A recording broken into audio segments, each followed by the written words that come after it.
পৃথিবীতে, বর্তমান পৃথিবীতে এমন কোনো যন্ত্র আবিষ্কার হয়নি যা দিয়ে মাপা সম্ভব যে দুনিয়ার চেয়ে আখেরাত এত গুণ বেশি মূল্যবান। এটা এখনো কোনো যন্ত্র আবিষ্কার হয়নি, আর এটা সম্ভবও না। এখন বর্তমান সময়ে সবচেয়ে আপডেট হলো সুপার কম্পিউটার আপডেট। যুগ কোন জায়গায় যাচ্ছে, এক সময় হয়তো আসবে মানুষ আল্লাহকে আর স্বীকার করতে চাইবে না, বিশ্বাস করতে চাইবে না। মানে আধুনিক বিজ্ঞান, প্রযুক্তি, টেকনোলজি এত আপডেট, এত দূরে গিয়েছে যে আপনার কল্পনাকে হার মানাবে, কল্পনা হার মানাবে। মানে এত দূরে এগিয়ে যাচ্ছে যুগ, মানুষ জ্ঞান বিজ্ঞান এত এগিয়ে যাচ্ছে। ছোট ছোট মোবাইলগুলো আবিষ্কার হয়েছিল প্রথমে 80-র দশকে মোবাইল আবিষ্কার হয়েছে, তখন এই মোবাইলের সাথে একটা ছোট্ট অ্যান্টিনার মতো ইয়ে ছিল, ছোট্ট হয়ে একটা বেড়ে থাকতো। ওগুলো সব শেষ, এখন আপডেট হতে হতে এই জায়গায় এসেছে। যখন প্রথমে মোটামুটি 96, 97, 98 সাল হবে, প্রথম মোবাইল যখন দেখলাম তখন মনে হলো যেটা কথা হয় কি করে, কারণ তার নেই, কিচ্ছু নেই, কথা হচ্ছে।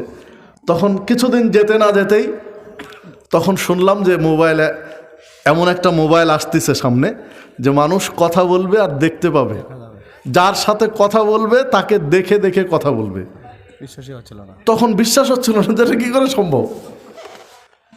আমি আমার নিজের কথা বলছি, আমার বন্ধু বান্ধবদের কথা বলছি।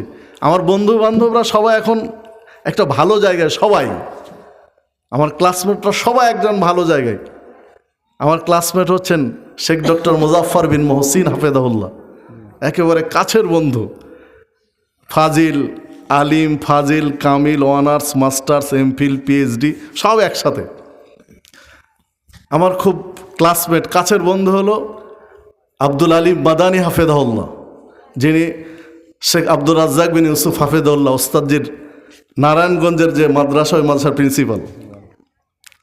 আমাদের ক্লাসমেট হলো ডক্টর আহমদ আবদুল্লাহ সাকিব হাফেজাহুল্লাহ, ডক্টর আসাদুল্লাহ আল গালিব স্যারের বড় ছেলে। আমার ক্লাসমেট হলো হুসাইন আল মাহমুদ, উনি বিসিএস ক্যাডার, সাতক্ষীরা সরকারি কলেজের অধ্যাপক আর কি। তো আমাদের ক্লাসমেটগুলো আলহামদুলিল্লাহ সব জায়গায়, সব ভালো ভালো জায়গা আছে। তো আমাদের ক্লাসের কথা বলতেছি, মানে গল্প আসলে তাই বলছি। তখন মনে হলো যে মোবাইলে কথা হবে, দেখাও যাবে, এটা কি করে সম্ভব না। কিন্তু এখন পিচ্চি বাচ্চা, 2 বছরের বাচ্চাও বুঝে যে মোবাইলে কথা বলতে হবে কিসে, আব্বু আম্মুর সাথে কথা বলতে চাইলে কথা বলতে হবে ভিডিও কলে, তাহলে দেখা যাবে কথা বলে। পিচ্চিগুলো বুঝে, এটা তো কোনো বিষয় না। এখন বিষয় কি না, কোনো বিষয়ই না। গতকালকে একটা রিপোর্ট পড়ছিলাম, গতকালকে, যে যারা প্রবাসী স্বামী স্ত্রী দেশে বিদেশে আছে, প্রবাসীদের জন্য, প্লাস যারা এই যে নোংরামি কি বিএফ জিএফের সাথে জড়িয়ে আছে, বয়ফ্রেন্ড গার্লফ্রেন্ড, এদের জন্য নতুন একটা আপডেট মেশিন নিয়ে আসছে। এদের জন্য এই মেশিন লাগায় রাখবে এখানে, আর ওর মোবাইলে মেশিন লাগানো থাকবে। এই মোবাইলে এখানে চুমু দিবে, এই চুমুর যেটা ফিলিংস, এটাও ওর মোবাইলে অনুভব করবে।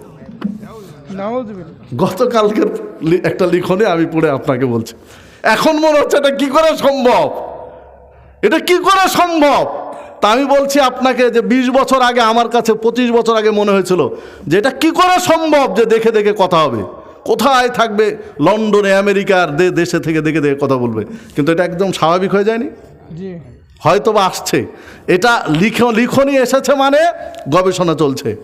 চুমু দিবে, চুমুর ফিলিংস ওখান থেকে পাবে, দেশের বাইরে থেকে। মানে আমি বলতে চাচ্ছি আপনাকে, বিজ্ঞান কোন জায়গায় দাঁড়িয়েছে, কত দূরে এগিয়ে যাচ্ছে বিজ্ঞান। হয়তো বা কষ্ট হবে আপনার ঈমান ধরে রাখা, আল্লাহকে বিশ্বাস করা কঠিন হয়ে যাবে, যে মানুষই তো এখন সব পারে।